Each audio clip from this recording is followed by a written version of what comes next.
За сайн байна уу? Өнөөдрийн мэндийг хүргэе. Өнөөдөр та нартайгаа уулзаж байгаадаа баяртай байна. Өглөөний мэнд, өдрийн мэнд, оройн мэнд наашаага ойртолцоо. Окей. За би нэг өнөөдөр нөгөө лайв хийхэд байгаа хийж байгаа шалтгаан маань юу вэ гэхээр нэлээд олон хүмүүс яг надаас айгүй хийх асуудал л да. Би юу гэж хэлэхээ мэдэхгүй байна гэд мониторч би яг ийм үед юу гэж хэлэх вэ? Би юу гэж хэлэхээ мэдэхгүй болчихдог байхгүй юу? Хэлэх үггүй болчиход байдгийн.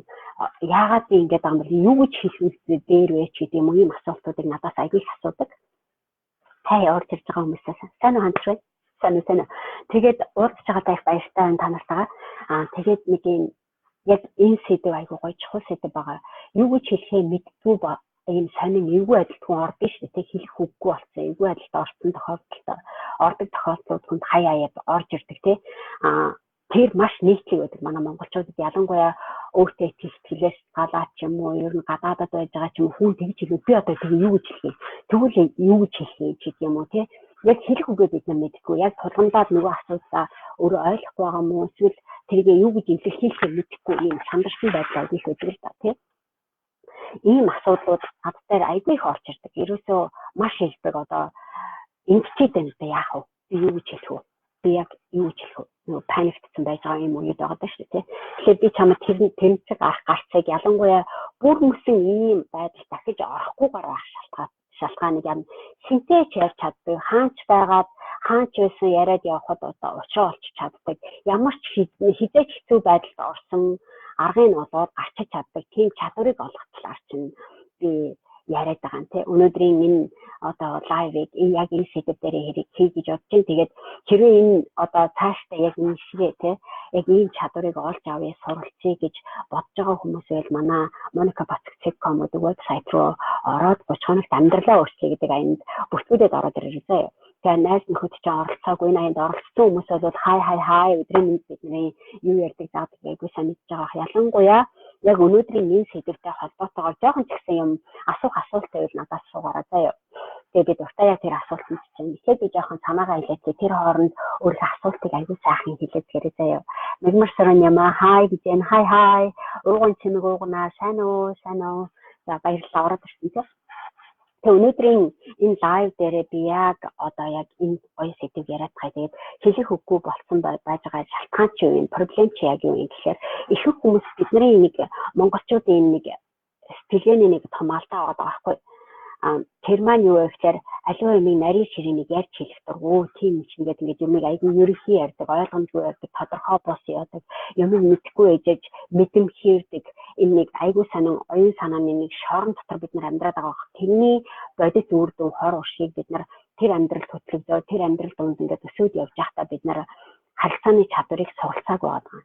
Тэгээд тэр хугацаанд тэр орчин дотор яваад байгаа учраас бид нар яадаг вэ? Сэтгэл санааны асрах одоо өөрийгөө илэрхийлэх талдаа их тоглолттой явагдаад байна шүү дээ тийм учраас бид нар яг амьдрал дээр ирэхлээр тэгчүүл одоо яана нэг өөрийнх нь мэдхгүй байгаа ч юм уу жоохон танихгүй орчин ч юм уу эсвэл өөрөөс нь өөр сэтгэлгээтэй нэг хүн өөрийнх нь өөр насны хүмүүстэй бид нар зөрчил одоо өөр юм яриад ирэхлээр энэ хүнд над хэлэх үг болго вирус юм таахгүй гэдэг дотроо ингээд татгалзаад харилцаа үүсгэж чаддаг. Манай монголчуудын асар том нэг том проблем байдаг та нар мэдэн тийм.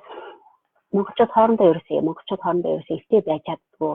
Ямар нэг юм жижигхэн санаа зөв одоо зөрчилдсөн асуудлаа бид нар ойлголцож ярилцаж чаддаггүй.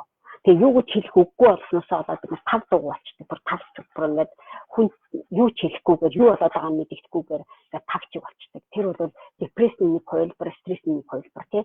Тэгэхээр энэ байдал айгүй хэцүү байдаг. Та нарын дэргэд танаа гэр бүлийн хүмүүс чи яах гэж байгааг нь мэддэхгүй, өөртөө итгэлгүй, айгүй эргэлзээтэй, нэг тэгж ярьж ясаа биш болоод тэсний хэлчихсэн үг нь байхгүй болоод нэг жоох асуудал тулгараад ирэхээр худлаа өөр төрлийн сэдв гаргаж ирэл ингээд суулзааруулж байгаа. Эсвэл нөгөө хийж байгаа юмнуудаа яг юу гэдэг тийм нэг мэдрэмжүүд байдаг шүү дээ. Өөрөө яг ингээд хэлэх үггүй болсондоо болоод сонин бантсан байдлаар сонин үйл ажиллал хийдэг. Чи өөрөө ч гэсэн магадгүй заримдаа тиймэрхүү үйл хийдэг л ахalta. Хэрвээ чи тэгдэг болвол чи үнэнгээр өөрийгөө ажиглаад энэ бас энэ яриан дотроос өөрийнхөө асуултыг асуугаад аваарай заяа. Тэгээд маш олон тохиолдолд бид нар яг энэ байгаад байгаа. Бид нар монголчууд хүчтэй хүмүүс мөрчөнгөөсөө яг ямар нэгэн бэрхшээл ч юм уу ямар нэгэн өөр нөхцөл байдалд орохдоо тэнд юу гэж хэлэхээ мэдэхгүй байгаа учраас тэр оюун санааны бэлтгэл маань даахгүй болоод байгаа учраас тулгамдаа тэр асуудлаас цусаадаг тэрийг бүр өөр төрлийн сэдв болгож сунжруулдаг өөр төрлийн асуудал болгож дараа гэж хойшлуулдаг ийм проблемд аяг их байж байгаа. Зөвхөн энэ асуултаа юу гэж хэлэхээ мэдэхгүй байгаагаасаа болоод бид нар бүх проблемыг нууц тааж хаадаг юм байгаа байхгүй. Тэгэхээр миний зүгээр нэг лайв ганц удаагийн лайв хийгээ шийдэх асуудал ерөөсөө биш. Гэхдээ энэний артлыг явуулдаг асар их сэтгэлгээний проблем байгаа. Би тэрийг чинь хэлээд яриад өгье за. Тэгэхээр энэний артлыг юу болдог вэ гэхээр бид нар нэг юм байгаа байхгүй. Хэрвээ энэ асуудал ингээд шийдэгдэхгүй дамжраад яваад ахлаар хүн яд сэтгэл санааны депрессэнд ордог. Өөртөө маш итгэлгүй болдог, өөрийгөө буруутгасан, өөрийгөө өөртөө харамссан, өөрийгөө одоо эгүүтгсэн тийм байдалтай. Тэгээ өөртөө итгэлгүйгээсээ болоод хүнтэй харилцаж чадахгүй, ажил мэргэжил явахгүй, бүтэмжгүй, ажилчин бүтэмжгүй, гараас чинь юм гарахгүй. Ягаад гэвэл чиний түрүү чинь хэлэх үггүй байжсэн тэр байдал чинь чамд гутамшиг болоод зүрх сэтгэл чинь бүр шингээд өөрөө чинь мэдэрч байгаа мэдрэмжинд бүр сөрөг орчин нөхцөл бүрдүүлдэг байхгүй.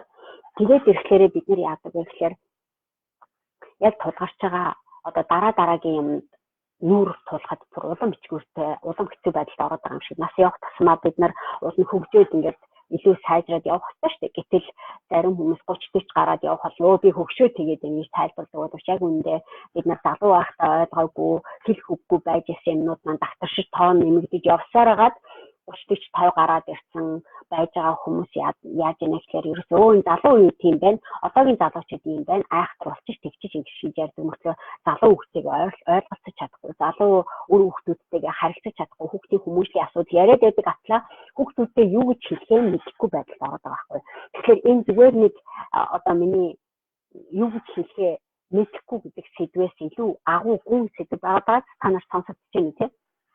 Энэ сэдвийг бид нар ярьж байгаа. Тэгэхээр энэ юу гэж хэлэхэд биш мэдэхгүй энэ зүгээр нэг энгийн иймэрхүү тохиолдлууд аяг их байдаг учраас бид нар юм дуурхай байлдаг, ярих дурггүй болдог.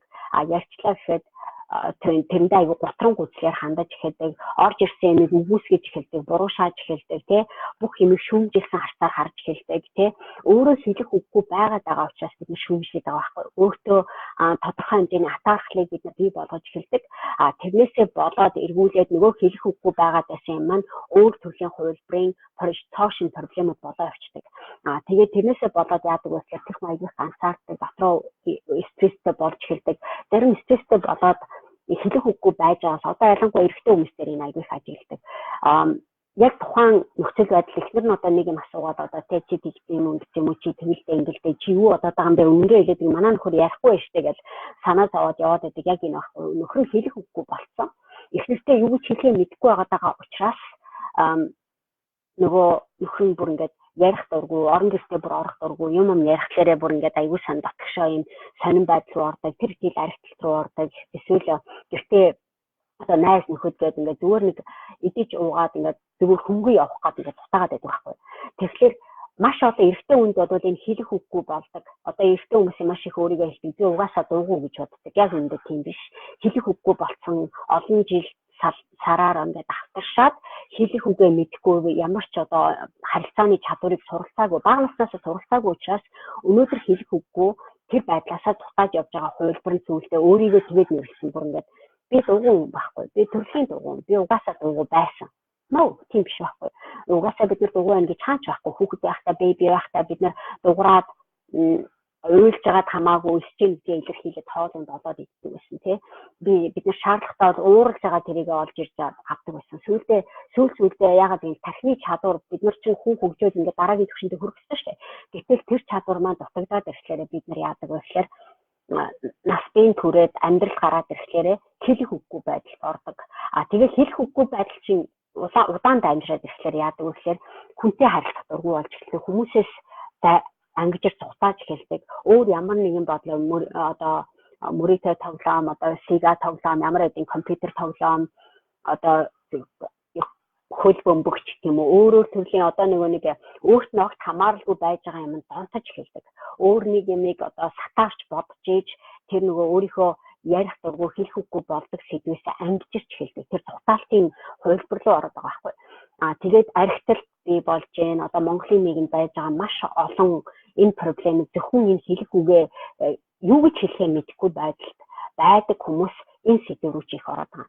Тэгэхээр хэрвээ ямар нэгэн байдал төрүүчийн ажил амьдрал одоо юм хариуцлага үүсч чадаагүй юм уу, ямар нэгэн проблем ч одоо тухайн үедээ шийдэл гараагүй, зохицолтолгоо бий болоогүй, өөрөө тэрнийхээ арга ивийг нь олоогүй, өчиг нь олж зөв хариулт үйлдэлүүдийг хийж чадаагүй байж байгаа хүмүүс маань дараагийн хувилбар руу орж байгаа нь юу вэ гэхээр өөр одоо донтолтой өөр одоо сэтгэл санааны өөр хувирлуудыг олж авч одоо юу гэдэг өөр ширэнд ордог ч юм уу, эсвэл одоо юу гэдэг мөрөөдөө тоглох юм уу, эсвэл одоо хүүхэнд тийм үү, янз бүрийн хүүхэндийн асуудлууд нь эхнэртэйгээ ярьж чадахгүй мөртлөө өөр хүүхнүүдтэй ойр зургийн зугаац ингээл ярьж ингэж янз бүрийн хүүхнүүдтэй зугаацж явах нь өөрт нь бодох юм байхгүй, хариуцлага хүлээх юм байхгүй, тусаагаад явж хахад амархан тийм хувилбарууд гарч ирж байдаг.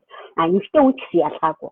Яг хэлэх үггүй болоод ирэхээр бид нөр өөрөөр сэдвэг нөгөө л нэг давтагцсан үлэг болсон асуудлуудаа ярьдаг, үлэг болсон проблемуудаа ярьдаг, тэр дотор гацсан хүн болгонд очиж зовлонгоо ярьдаг, өөрийнхөө хэлэх үгээ яг ямар шалтгаанаар ийм юм болоод байгаа гэдэг асуудлаа тохирох шийдлийг нь олохоос өмнө бид нэр өөр төрлийн сэдвүүдээр бид гуйж сэтгэл санааны хямрал зарлаж хүнд өөрийнхөө зовлонгоо тоочдаг, хүнд өөрийгөө өргөдөлтөй байж байгаагаа илэрхийлдэг, хүнээс тусламж авахыг хүсдэг, ийм сэтгэл санааны шунаг байдалтай орсон, одоо хямралын байдалтай орсон ийм хувирлууд хүч гарч ирдэг. Тэгэхээр энэ сэдв амар хурц сэдв эргүүлээд гэхдээ хөнгөн дээр нь бид нар засах тэрийг залуу байж байгаа одоо би чи 20 настай 10 настай үзэж байгаа бол одоо чи оройтойгоо дээр энийг хөгжүүлээд ойлгоод аав гэдгийг чи биелээд үгүй.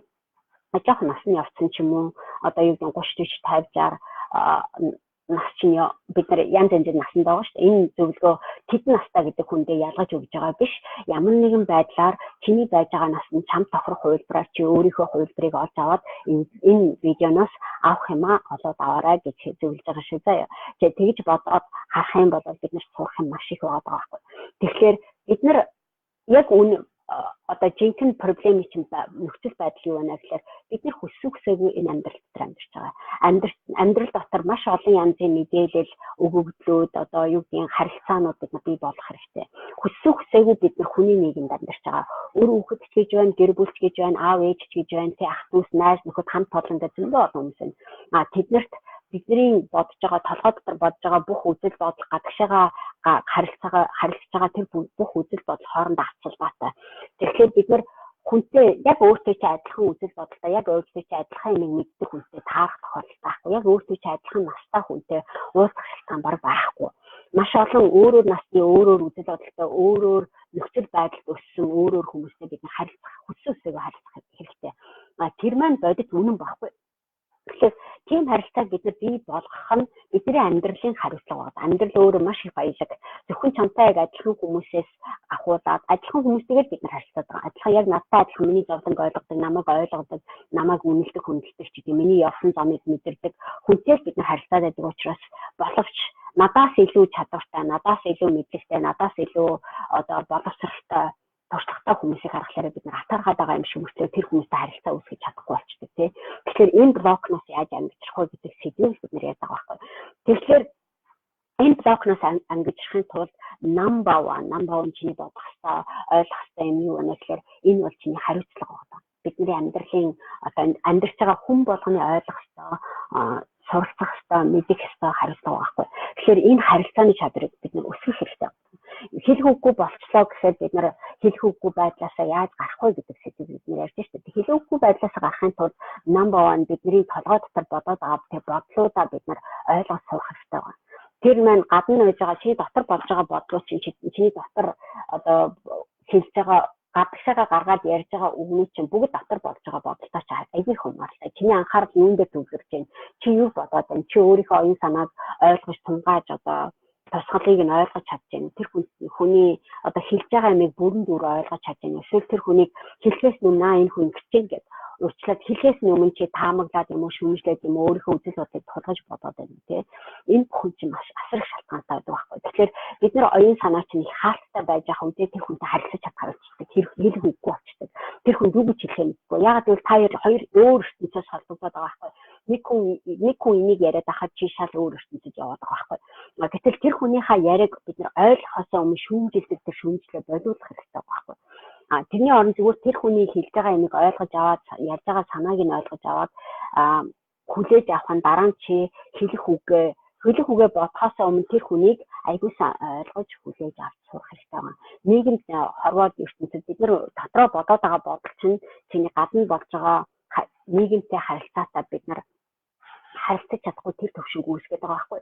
Тийм учраас би чамайг одоо юу гэнэ тэр хэлэх үггүй болж ингэ сандрахаасаа өмнө тэр хүний юу хэлээд байгааг ойлго. Тэр орчин нөхцөлөө ойлго. Хаана байгаад байгаа юм?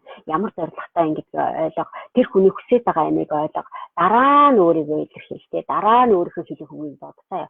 Эхлээд чи өөрийнхөө хэлэх үгийг бодхоос өмнө тэр хүн юу хүсэж байгааг ойлгох нь асар чухал байгаа байхгүй. Тэр хүн ямар төвшөнд байгаа юм? Тэр хүний мэддэг чаддаг юм юу байгаа. Магадгүй чиний мэдхгүй юмыг мэдчихэж болно шүү дээ, тий? Чиний чаддаг юмыг чаддаг байж болно шүү дээ. Чиний ойлгоогүй юмыг ойлгосон байж болно шүү дээ. Тэгэхээр бид нар дотроо бодоод байдаг. Ийм учраас тэр хүн ийм учраас гэж шүүмжлээд байдаг. Тэр шүүмжлүүд чинь бүгд байхгүй болоод чамайг дараагийн бүр гоё зөв хариултыг олж авахд чинь хэрэгцээтэй юмыг энэ хүн үзүүлээд байгаа байхгүй. Тэ? Зөв болж байна тий? Яа, дорж ирсэн нөө хай. Тэгээд зарим нэг комментод уншиж хай асуулт байгаа юу? Асуулт чирээ заяа. Хай за яг хэрэгтэй сэдв байна гинэ. Төмөр Баатар сарнтэй баярлалаа. Яа, микрофон чи эвгүй сонсогдоод байх юм гинэ. За би микрофоноос салгачих за.